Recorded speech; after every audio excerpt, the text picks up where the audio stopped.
নমস্কার। কেবল কণ্ঠে বাংলা কবিতা এই ইউটিউব চ্যানেলে ছন্দ শিখুন সহজে এই 10 পর্বের কবিতার ছন্দ ও ছন্দের কবিতার আবৃত্তি সম্পর্কিত আলোচনার 8ম পর্বে সকলকে স্বাগত।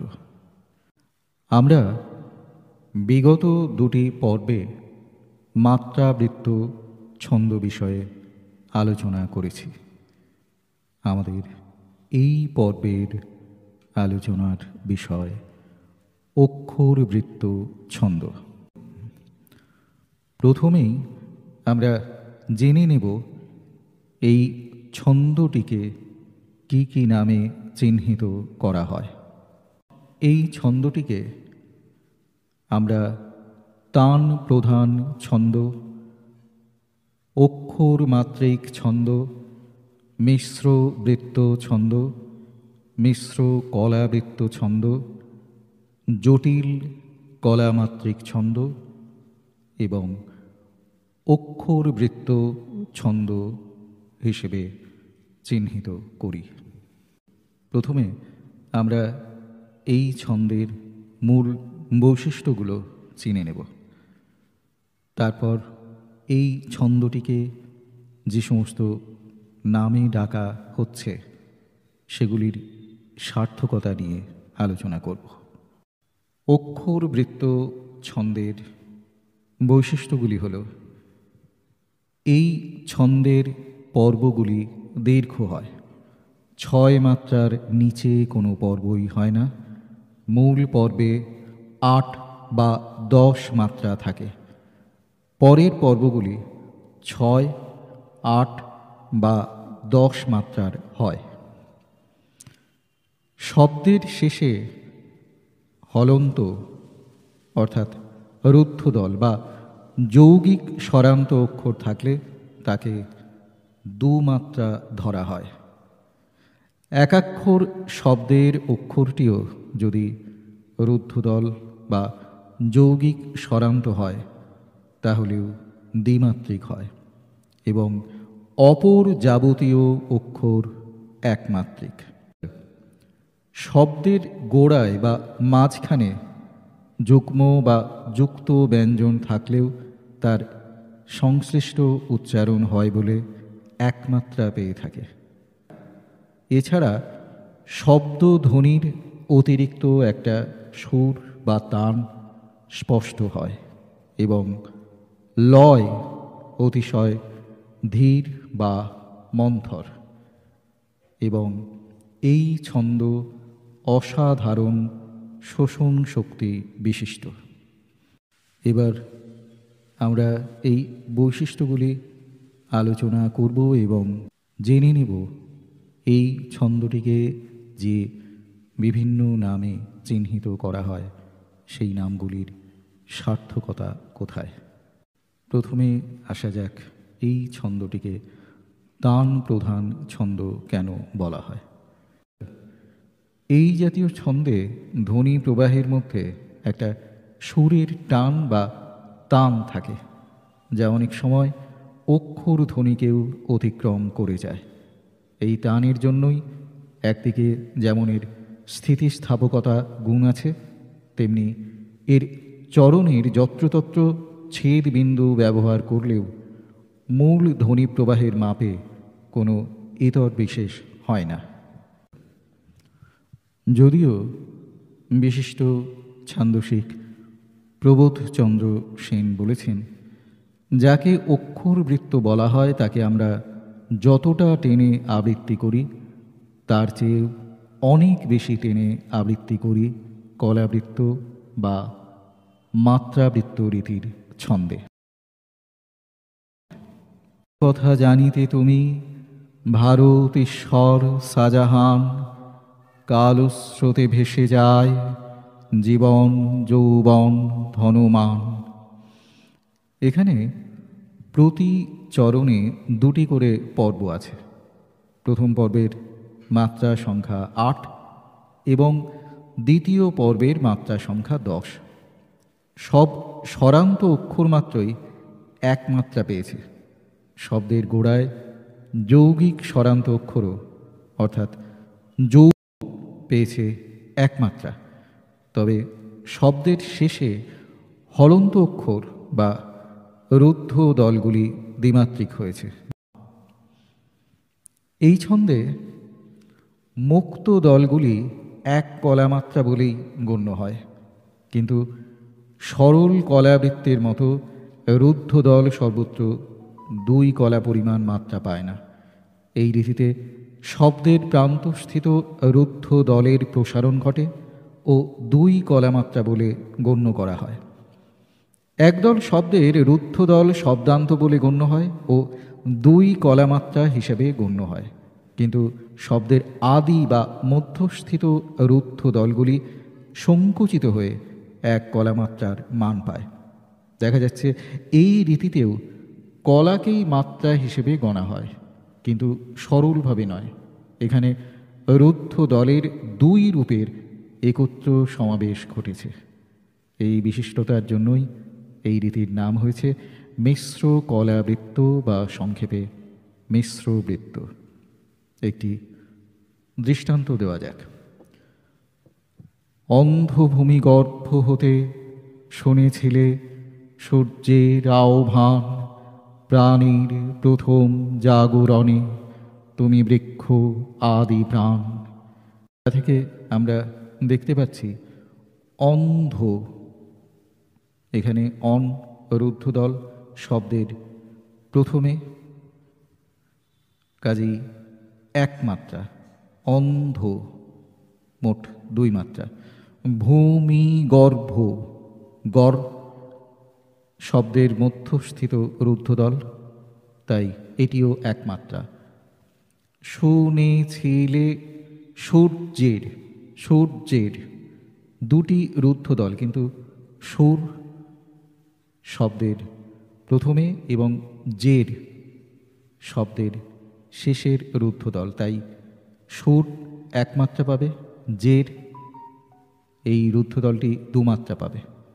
প্রাণের প্রথম জাগরণে, প্রাণের এখানে শব্দের আদিতে প্রা মুক্তদল একমাত্রা এবং নীর শব্দের শেষে রুদ্ধদল, কাজেই এটি দুমাত্রা। প্রথম প্র মুক্তদল, থম শব্দের শেষে রুদ্ধদল, তাই এটি দুমাত্রা।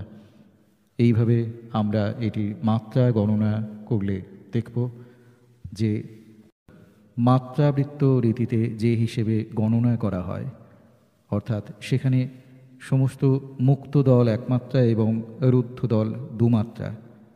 এখানে এই অক্ষরবৃত্ত ছন্দের ক্ষেত্রে মুক্ত দলগুলি একমাত্রা হলেও রুদ্ধ দলগুলির ক্ষেত্রে সর্বত্র দুই মাত্রা পায় না।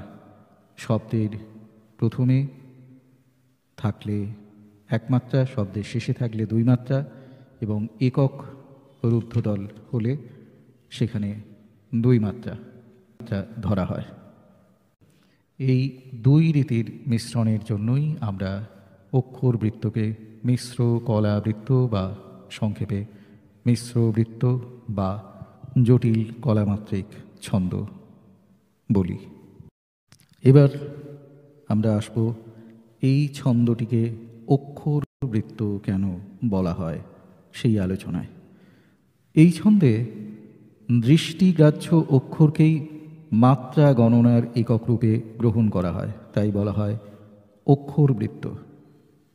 যদিও দৃষ্টিগ্রাহ্য অক্ষরকে মাত্রা গণনার একক ধরলে অনেক ক্ষেত্রেই ভুল হবে। যেমন ছান্দসিক শব্দে বর্ণ আছে 9টি, দল বা সিলেবেল আছে 3টি, কিন্তু দৃষ্টিগ্রাহ্য অক্ষর আছে 4টি। তাই রবীন্দ্রনাথও বলেন অক্ষর ধ্বনির চিহ্নমাত্র, এবং এই জন্যেই অক্ষরের সংখ্যা গণনা করে ছন্দের ধ্বনিমাত্রা গণনা বাংলায় চলে না। অক্ষরবৃত্ত নামটি দিয়েছিলেন শ্রী প্রবোধচন্দ্র সেন। রবীন্দ্রনাথ এই ছন্দটিকে সাধু ছন্দ বলেছেন, কখনো বলেছেন পয়ার জাতীয় ছন্দ। অমূল্যধন মুখোপাধ্যায় একে তান প্রধান ছন্দ বলেছেন। প্রবোধচন্দ্র সেনও মনে করেন যে অক্ষরবৃত্ত নামের মধ্যে এই ছন্দের চরিত্র পরিচয় ঠিক ধরা পড়েনি, যে কারণে পরবর্তীকালে তিনি এই নাম বর্জন করে নাম দিয়েছেন মিশ্র কলাবৃত্ত। কিন্তু এই ছন্দকে অক্ষরবৃত্ত কেন বলা হয় তা বোঝার জন্য আমরা একটি পংক্তি বেছে নিই। যেমন, চিত্ত যেথা ভয় শূন্য, উচ্চ যেথা শির, বা এ দুর্ভাগ্য দেশ হতে হে মঙ্গলময়, বা অন্ধকার বনোচ্ছায়ে সরস্বতী তীরে। এই পংক্তিগুলোর প্রত্যেকটিতে অক্ষরের সংখ্যাও যেমন 14, মাত্রার সংখ্যাও তেমনি 14। তবে অক্ষরবৃত্ত ছন্দের কবিতার এক একটিতে যে ঠিক 14টা অক্ষরই থাকতে হবে তা কিন্তু নয়। তবে অক্ষরের সংখ্যা বাড়লে কিংবা কমে গেলে মাত্রার সংখ্যাও সেই সঙ্গে বাড়বে বা কমে যাবে, এবং অধিকাংশ ক্ষেত্রেই শেষ পর্যন্ত দেখা যাবে পংক্তির মাপ বাড়ুক কিংবা কমুক, অক্ষর আর মাত্রার সংখ্যা সমান সমানই রইল। কিন্তু অক্ষর আর মাত্রাকে এক করে দেখা ঠিক নয়, কারণ ওই দৃশ্যত একটি অক্ষর হলেও তাকে ভেঙে ও ই লিখলেই অক্ষরের সংখ্যা 2-এ গিয়ে দাঁড়ায়, অথচ ওই আর ও ই এর উচ্চারণ একই। ফলে অক্ষরবৃত্তে কেউ ওই লিখে ওই একাক্ষর দিয়ে দুমাত্রার কাজ চালাতে পারেন। বউ, বউ আর বউ এই শব্দের ক্ষেত্রেও একই ব্যাপার। হাওয়া, পাওয়া, খাওয়া ইত্যাদি শব্দের ক্ষেত্রেও অক্ষর ও মাত্রাকে সংখ্যার ব্যাপারে তুল্যমূল্য করে দেখার উপায় নেই।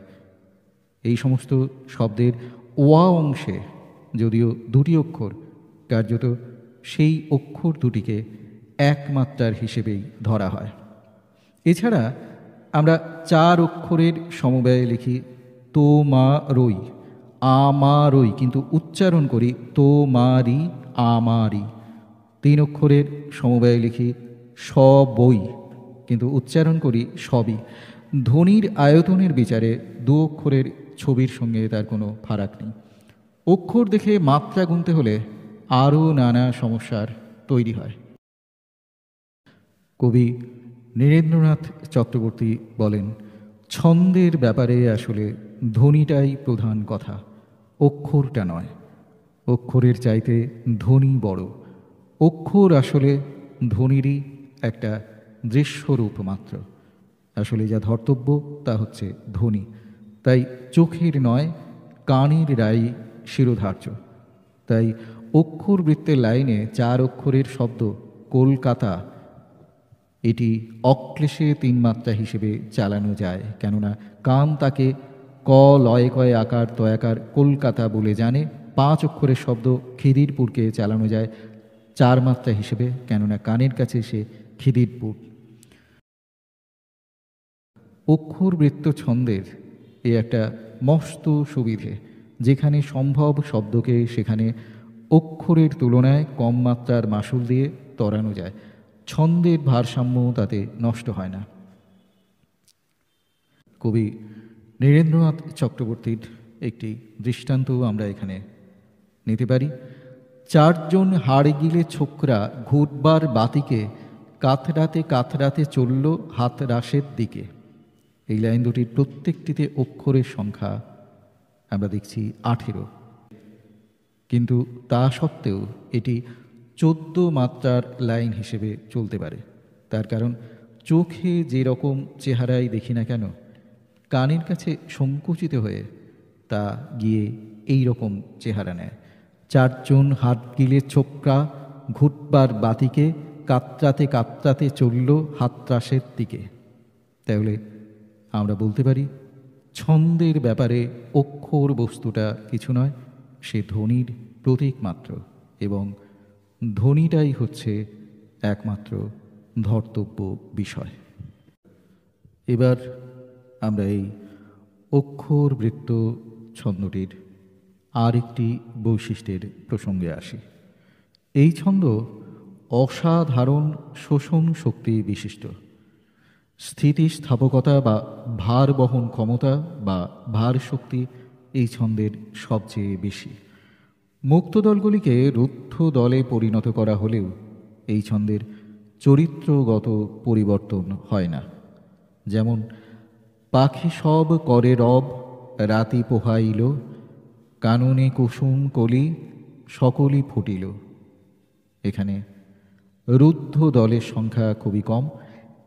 এখন আমরা যদি রুদ্ধ দলের পাল্লা ভারী করি তাহলে পংক্তিটি এই রকম হবে: পশুপক্ষী করে শব্দ, রাত্রি পোহাইল, জঙ্গলে মল্লিকা কুন্দ, সব প্রস্ফুটিল। দেখা যাচ্ছে রুদ্ধ দলের সংখ্যা বেড়ে গিয়েছে, কিন্তু তা সত্ত্বেও আমরা দেখতে পাচ্ছি যে মাত্রা সংখ্যা সেই ৮ ও ৬ রয়েছে। অক্ষরবৃত্ত ছন্দ খুবই সাদামাটা, কিন্তু এর ব্যবহার বিচিত্র। বস্তুত এই ছন্দে যত রূপকল্প বা প্যাটার্ন সৃষ্টি হয়েছে বা হতে পারে তেমনটি আর কোনো জাতীয় ছন্দেই সম্ভবপর নয়। অক্ষরবৃত্ত ছন্দের রূপকল্প বৈচিত্র্যগুলি হল পয়ার, মহাপয়ার, আবহমান পয়ার, দিগক্ষরা, একাবলী, অমিত্রাক্ষর এবং সনেট। আমরা প্রথমে পয়ারের প্রসঙ্গে আসি। পয়ারের প্রতি চরণ দ্বিপার্বিক হয় এবং প্রথম পর্বে থাকে ৮ মাত্রা ও দ্বিতীয় পর্বে থাকে ৬ মাত্রা। চরণান্তিক মিল থাকে এবং প্রতি চরণের শেষে অর্থের আংশিক বা সামগ্রিক সমাপ্তি ঘটে। যেমন মহাভারতের কথা অমৃত সমান, কাশিরাম দাস কহে শুনে পুণ্যবান। এখানে আমরা দেখতে পাচ্ছি দুটি পর্ব, প্রথমটি ৮ মাত্রার এবং দ্বিতীয়টি ৬ মাত্রার। কবি ভারতচন্দ্রের এই লাইনগুলি: অতি বড় বৃদ্ধপতি, সিদ্ধিতে নিপুণ, কোনো গুণ নাহি তার, কপালে আগুন। আমরা অক্ষরবৃত্ত ছন্দের যে মাত্রা গোনার পদ্ধতি শিখলাম সেগুলি প্রয়োগ করলে আমরা দেখতে পাব যে এর দুটি পর্বের প্রথমটি ৮ মাত্রার এবং পরেরটি ৬ মাত্রার। এবারে আসি মহাপয়ারের প্রসঙ্গে। মহাপয়ার সাধারণ পয়ার ছন্দের মতোই, তবে এতে প্রতি চরণের দ্বিতীয় পর্বের মাত্রা সংখ্যা ৬-এর স্থলে ১০ হয়। মহাপয়ারকে দীর্ঘ দ্বিপদী পয়ারও বলা হয়ে থাকে। আমরা কয়েকটি উদাহরণের মাধ্যমে এই মহাপয়ারকে চিনে নেব।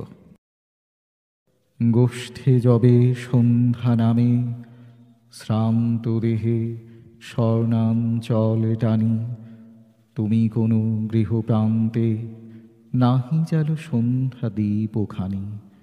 বা সত্যমূল্য না দিয়েই সাহিত্যের খ্যাতি করা চুরি, ভালো নয়, ভালো নয়, নকল সে শৌখিন মজদুরি। যতীন্দ্রমোহন বাগচির চৈত্র স্মৃতি এই কবিতার এই অংশটি: কবে কোন অতীতের সুমধুর চৈত্রদীপ প্রহরে, দুটি কাঁচা আম পেড়ে দিয়েছিনু তার কচি হাতে, স্নিগ্ধ শ্যাম সেই বটন, শেষ বসন্তের শূন্য ঘরে, সেই মৃদু সৌরভের ছন্দটুকু কাঁপে মলয়াতে। বা শঙ্খ ঘোষের এই রসদ কবিতার অংশটি: উত্তরের খালে এসে সন্ধ্যা নদী মিশেছে যেখানে, তারই কোণে ভাঙা মঠ কিছুটা বা বেঁকে আছে বাঁয়ে, গলায় জড়িয়ে নিয়ে বটের বাড়িয়ে দেওয়া ঝুড়ি, দেয়াল ফাটানো তার, বেদিতে প্রদীপ নেই কোনো।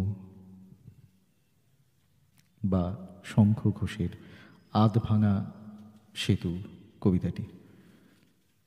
যেতেই তো চাই আমি, গিয়েছিও গেছি বারে বারে, বুঝতেই পারিনি তবু নিয়েছ না ফিরিয়ে দিয়েছ। জলের সীমানা শেষে দাঁড়ানো অধীর অবসরে, সামান্য চোখের চাওয়া মিলিয়ে গিয়েছে তার রেশো। এবার আমরা আসি প্রবহমান পয়ারের প্রসঙ্গে।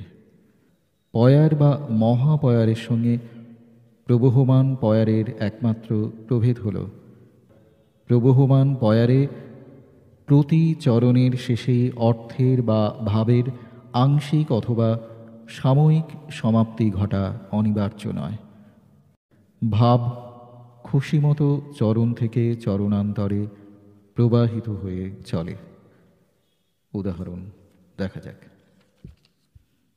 আজ কোনো কাজ নয়, সব ফেলে দিয়ে ছন্দবন্ধ গ্রন্থ গীত এসো তুমি প্রিয়ে, আজন্ম সাধন ধন সুন্দরী আমার, কবিতা কল্পনালতা।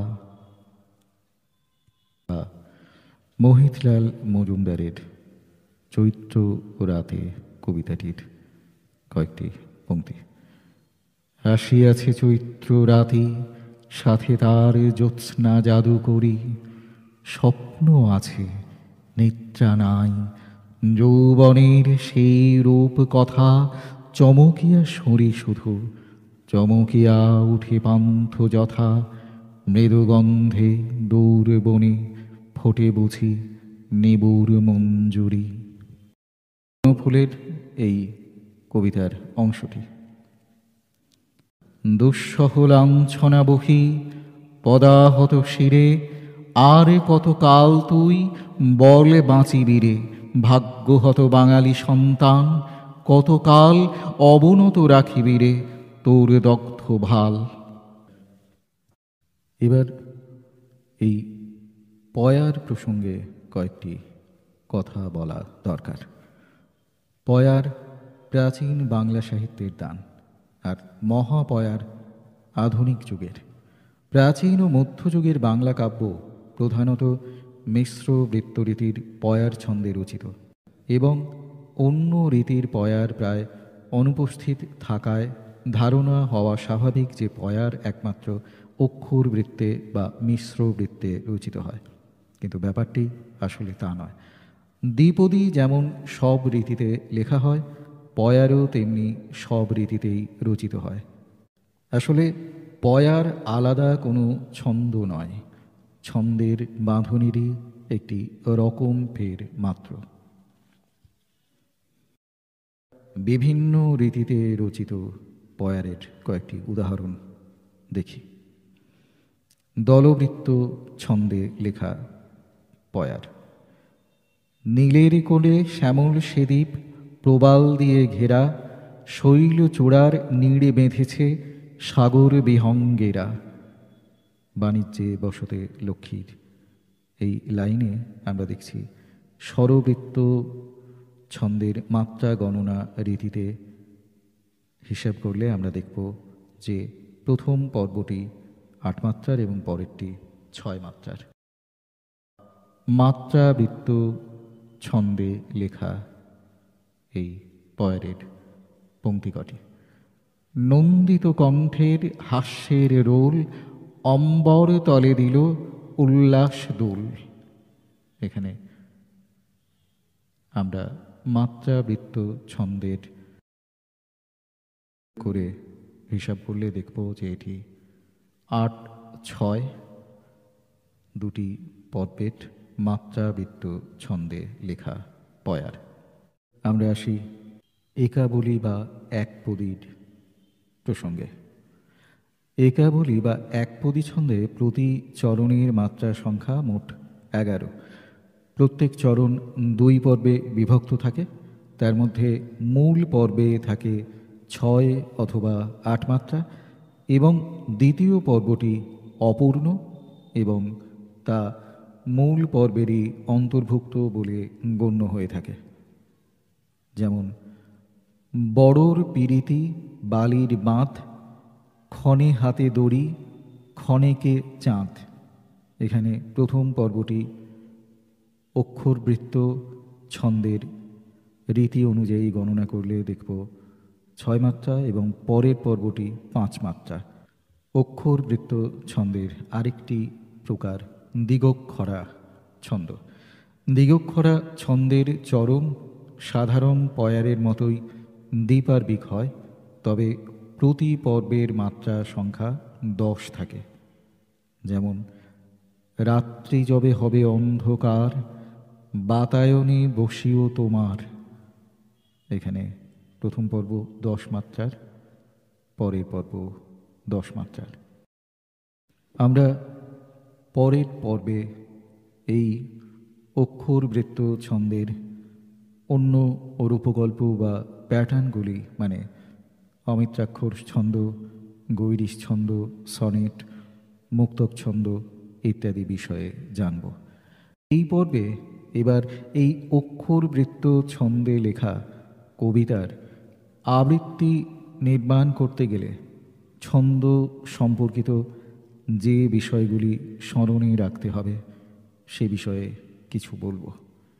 এই আলোচনায় আমি এই ছন্দের নানান রূপকল্প বা প্যাটার্ন থেকে কয়েকটি নানা সময়ের নানা কবির এই ছন্দে লেখা নানা কবিতার কয়েকটি পংক্তি বেছে নেব।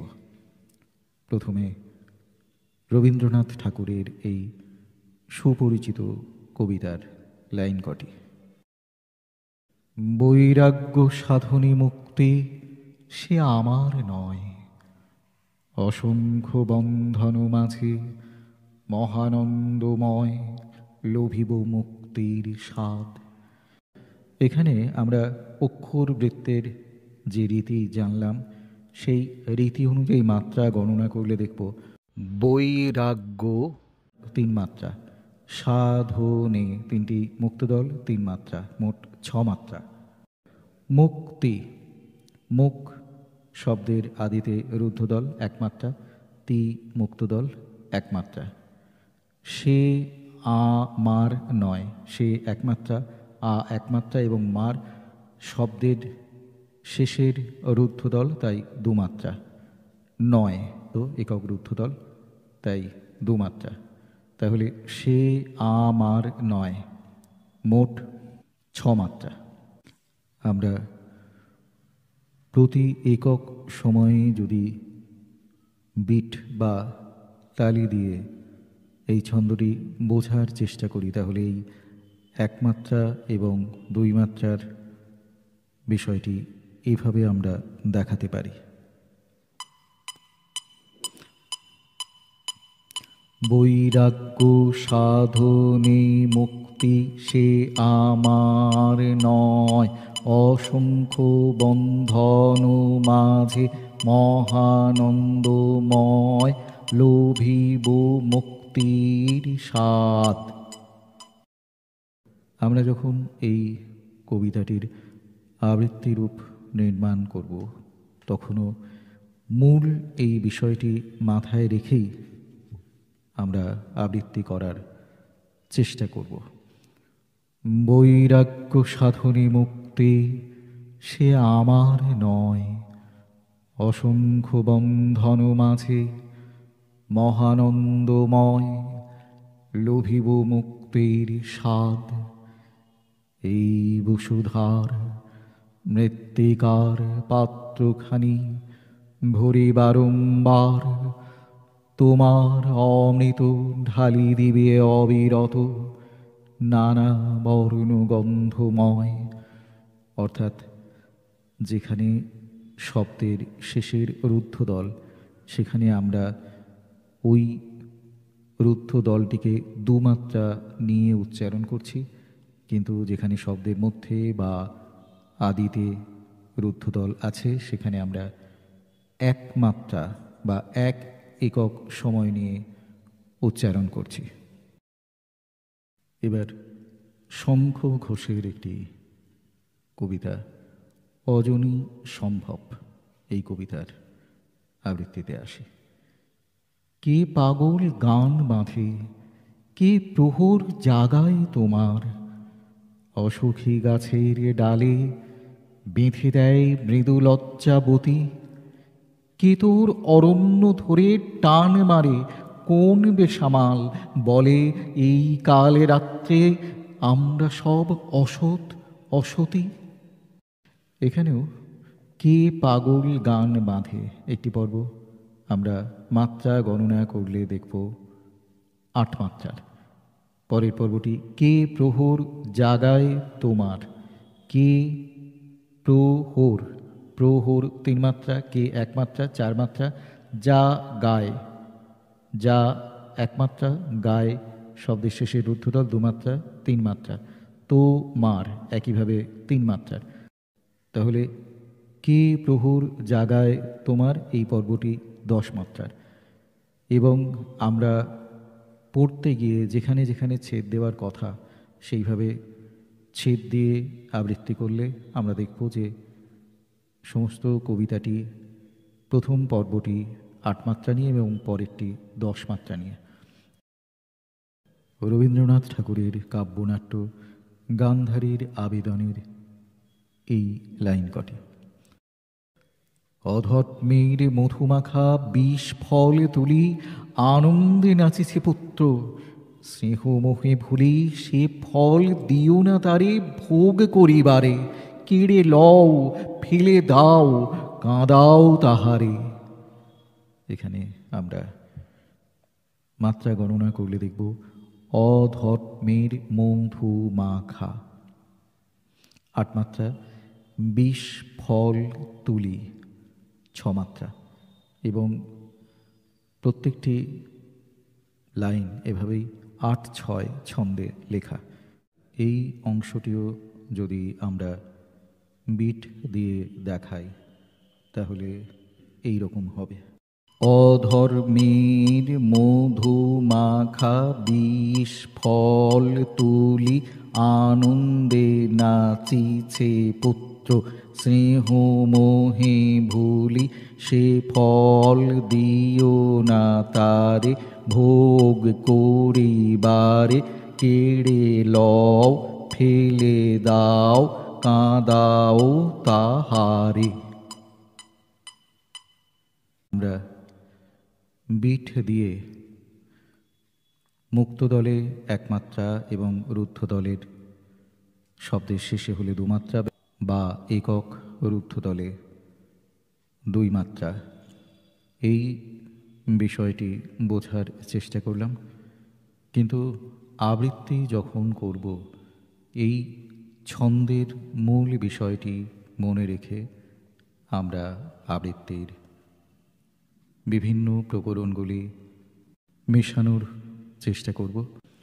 অধর্মের মধুমাখা বিষ ফলে তুলি, আনন্দে নাচিছে পুত্র, স্নেহ মোহে ভুলি সে ফল দিও না তারে ভোগ করিবারে, কেড়ে লও ফেলে দাও কাঁদাও তাহারে।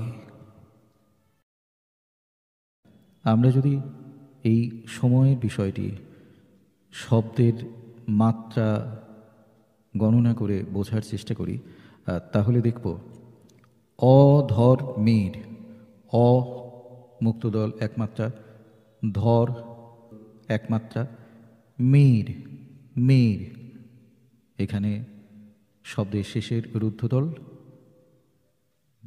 2 মাত্রা, মোট 4 মাত্রা। এখানে যদি এইভাবে উচ্চারণ করা যায় অধর্মের সিংহ মাখা, তাহলে কিন্তু ছন্দের দিক থেকে ভুল হবে, কারণ সেক্ষেত্রে মেড 1 মাত্রা বা 1 একক সময় নিয়ে আমরা উচ্চারণ করব, কিন্তু উচ্চারণ হওয়ার কথা 2 একক সময় ধরে। অধর্মের মধুমাখা এভাবে হবে না, উচ্চারণটি হবে অধর্মের মধুমাখা। তবেই এই অধর্মের এই দুমাত্রাটি আমরা উচ্চারণ করতে পারব। কাজেই এই অক্ষরবৃত্ত ছন্দে লেখা কবিতাগুলির আবৃত্তিরূপ নির্মাণ করার সময় ছন্দের এই বিষয়টির কথা আমাদের অবশ্যই মাথায় রাখতে হবে। আজ এই পর্যন্তই। যারা এই ছন্দ শিখুন সহজের বিভিন্ন পর্বগুলি শুনছেন, তাদের কাছে অনুরোধ, তারা অনুগ্রহ করে তাদের মূল্যবান মতামত জানান কমেন্ট বক্সের মাধ্যমে।